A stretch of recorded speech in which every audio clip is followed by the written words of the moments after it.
Ating balikan ang dulang Ikaw Lamang sa Buhay Ko. Love Story.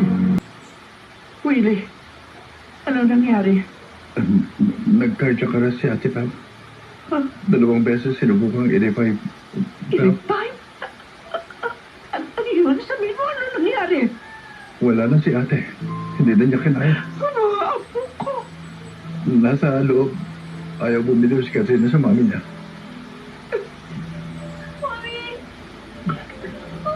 Katrina, apo, halika. Halika. Sabi ng doktor, wala na si Mami. Wala na tayo magagawa, apo. Daddy! Daddy! Wala na si Mami. Anak, ginawa na ng doktor ang kaya nila. Ang mami mong sumuko. Ayaw na niyang mabuhay. Mami! Mami! Sagutin mo ang tawag ko. Please.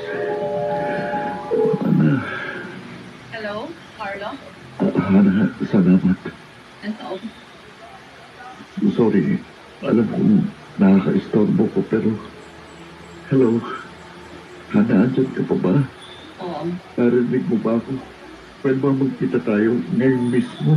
hindi pwede. Oras ng trabaho. Na, hindi ko alam kung anong dapat kong isipin. Nagigilty ako sa mga nangyari. Carlo? Bakit?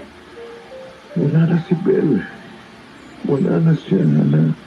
Anong ibig mo sabihin? Wala nang nagawa ang mga doktor. Hindi na nila na-revive si Belle. Nagkukuluhan ako. It's as if kasalanan ko ang lahat ng ito. Carlo? I just need someone to talk to right now. Nagkukuluhan ako. Nasaan ka? Nandito pa rin ako sa ospital. Si Winnie, kapatid ko, siya ang nag-aasikaso ng lahat tungkol kay Bella. Pupuntahan kita. Hintayin kita. Salamat. Sige, darating ako. Bilang kaibigan, Carlo. Nothing more. Ikakala kong gusto mo. But please, be here.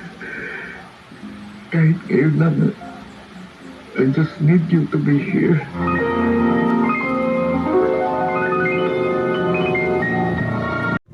Ang kwento ni Hana at Carlo ay isang bawal na pagmamahalan.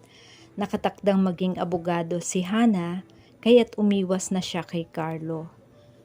Ngunit nang mabiyudo si Carlo, kapalaran ang gumawa ng paraan para muli silang magkatagpo ng landas. At sa bandang huli, sila nga ang nagkatuluyan. At nasabi nga ni Carlo, ikaw lamang sa buhay ko.